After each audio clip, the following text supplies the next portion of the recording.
Hello. इस video में हम देखेंगे कि अगर आपको डिजिट्स दी जाती हैं, मान लो 2 डिजिट्स दी जाती हैं, डिफरेंट डिफरेंट डिजिट्स, जैसे अगर आपको कहा जाए 3 और 5 डिजिट्स को यूज करके टोटल नंबर्स बनाओ, फाइंड करो कि कितने नंबर्स बन सकते हैं। Okay, repeat is allowed, repeat digits are allowed. अब ऐसे ही अगर 3 डिजिट का नंबर आता है तो उसमें 3 डिजिट्स डिफरेंट डिफरेंट होंगी, जैसे 1, 2 एंड 3। अब इससे कहा जाएगा कि टोटल नंबर्स फॉर्म करके दिखाओ, और इनमें भी repeat repeating digits is allowed. जो हमने लास्ट वीडियो में किया था, अगर हम ऐसे करेंगे गेस वर्क, तो उससे कोई ना कोई नंबर, कोई ना कोई डिजिट मिसप्लेस हो सकती है या फिर हमसे स्किप हो सकती है। तो इसका एक प्रॉपर वे है, वो हमें सीखना है। ठीक है, सबसे ये वाला कॉन्सेप्ट समझने के लिए हमें पावर्स की नॉलेज होनी चाहिए कि पावर ऑफ अ नंबर क्या होता है। ओके, अब अगर आपको ऐसे लिखा जाए 2 रेज टू द पावर 2, इसका मीनिंग है, इसे कहते हैं बेस। जो नीचे लिखा है, जिसका फॉन्ट साइज बड़ा है, उसे कहते हैं बेस। और जो ऊपर है, जिसका फॉन्ट साइज छोटा है, उसे कहते हैं एक्सपोनेंट। और इन दोनों को मिलाकर कहते हैं power number.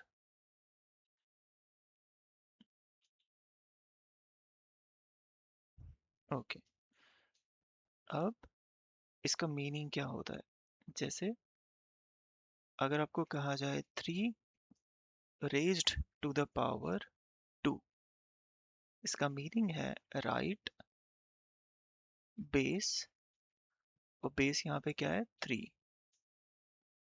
Exponent times, exponent क्या है 2।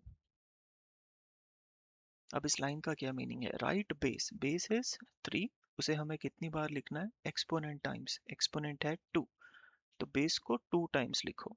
टाइम्स का मीनिंग होता है ये वाला टाइम्स, जिसे मल्टीप्लाई भी कहते हैं। और 3 × 3 = 9। अब नेक्स्ट कर लेते हैं 2 रेज टू द पावर 3, इसमें भी राइट बेस, यहाँ पे बेस है 2, एक्सपोनेंट टाइम्स, और एक्सपोनेंट है 3, और टाइम्स का मीनिंग होता है मल्टीप्लाई। बेस इज 2, उसे हमें 3 टाइम्स लिखना है, 2, 2 एंड 3। बेस को हमने 3 बार लिख दिया है। अब इसे सॉल्व कैसे करते हैं, फर्स्ट हम यहाँ से मल्टीप्लाई करना स्टार्ट करते हैं ग्रुप में।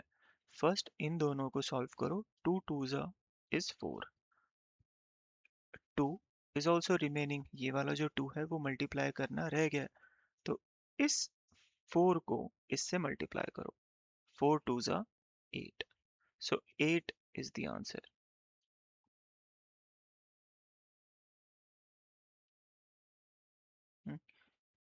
वन मोर, इस बार 2 टाइम्स 5 ले लेते हैं, राइट बेस, फिर से base is 2, exponent times, exponent is 5 times, times is multiply.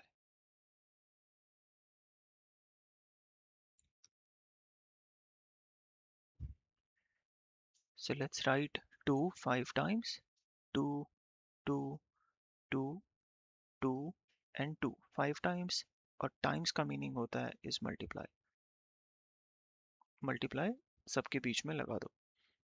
अब इसे सॉल्व कैसे करना है, यहाँ से पेयरिंग में मल्टीप्लाई सॉल्व होती है, तो सबसे पहले हम इन दोनों को सॉल्व कर लेते हैं। यहाँ से आंसर आएगा 2 × 2 is 4, इन्हें ब्रिंग इट डाउन, हम नीचे लेकर आ गए इन तीनों को। नेक्स्ट फिर से मल्टीप्लाई सॉल्व कर रहे हैं, पेयरिंग में सॉल्व होंगे। 4 मल्टीप्लाई बाय 2 इज 8, इन्हें नीचे लेकर आओ as it is. Next multiply solve कर रहे हैं, फिर से पेयरिंग में सॉल्व करेंगे। 8 मल्टीप्लाई बाय 2 इज 16, इसे नीचे लेकर आओ। नेक्स्ट मल्टीप्लाई सॉल्व कर रहे हैं, पेयरिंग में सॉल्व होंगे। 16 मल्टीप्लाई बाय 2 इज 32। सो ये फाइनल आंसर है। अब जब आपको ये पता चल गया है कि इसको पावर नंबर कहते हैं और इसे सॉल्व कैसे करते हैं ऐसे, अब देखते हैं ओरिजिनल क्वेश्चन। अच्छा, आगे बढ़ने से पहले एक स्पेशल केस का मतलब होता है अगर किसी भी नंबर की पावर या exponent is zero, 3 exponent zero, 10 exponent zero या 1000 एक्सपोनेंट जीरो, तो किसी भी इवन वन एक्सपोनेंट जीरो, सिर्फ zero raise to the power और एक्सपोनेंट जीरो जीरो होता है।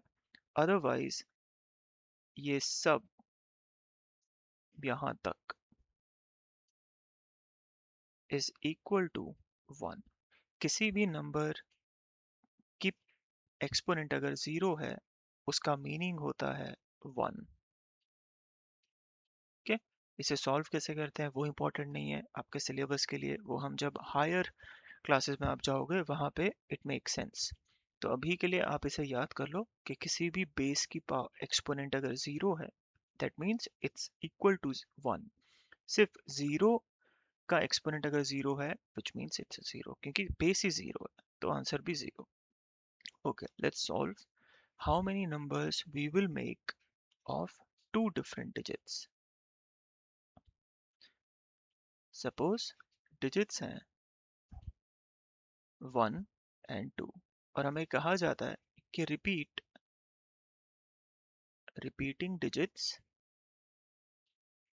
is allowed,